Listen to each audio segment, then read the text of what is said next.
દેશની એરલાઇન્સ હાલમાં પાયલટ્સની તીવ્ર અછતનો સામનો કરી રહી છે અને હવે પરિસ્થિતિ એવી છે કે કેપ્ટનને લાખો રૂપિયાના જોઇનિંગ બોનસની ઓફર મળી રહી છે।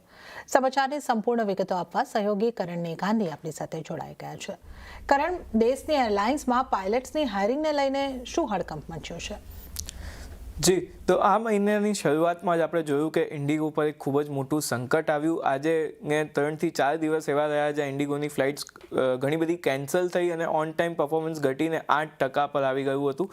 પરંતુ આ જે સમગ્ર કિસ્સો થયો તેની પાછળ એક મહત્ત્વનું કારણ હતું, તે છે FDTL એટલે કે ફ્લાઇટ ડ્યુટી ટાઈમ લિમિટેશન।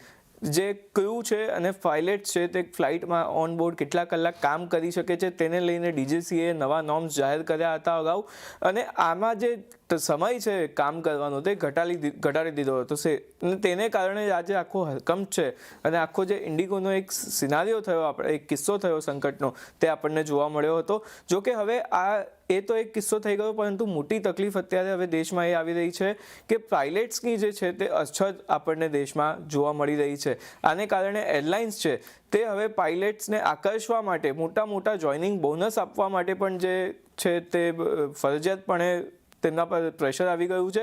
એક અનુમાન મુજબ, એક આંકડા મુજબ જોઈએ તો પાયલટ્સને અત્યારે જોઇનિંગ માટે 50 લાખથી વધુના બોનસની જે છે તે ઓફર મળી રહી છે। આ માત્ર જોઇનિંગ બોનસની વાત છે, પેકેજમાં તો ઓફકોર્સ તેમને વધારે પૈસા મળવાના જ છે।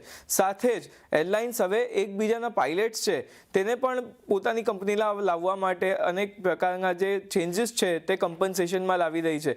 ઇન્ડિગોની વાત કરીએ તો ઇન્ડિગોએ પણ કેટલાક જે એલાઉન્સીસ છે તેને વધારી દીધા છે। કયા એલાઉન્સીસ છે તે જોઈએ। ડોમેસ્ટિક લે ઓવર એલાઉન્સ હોય છે, ડેડ હેડ એલાઉન્સ, સાથે જ ટ્રાન્ઝિટ અને રાત્રિ રોકાણના જે તમામ એલાઉન્સ છે તે ઇન્ડિગોએ અહીંથી વધારી દીધા છે। જો કે આજે પાયલટ્સનું જે અત્યારે સંકટ છે તે વધી શકે એવી થોડી શક્યતા છે, કારણ કે આગળ જતાં આપણને દેશમાં 3 નવી એરલાઇન્સ શરૂ થતી પણ દેખાશે।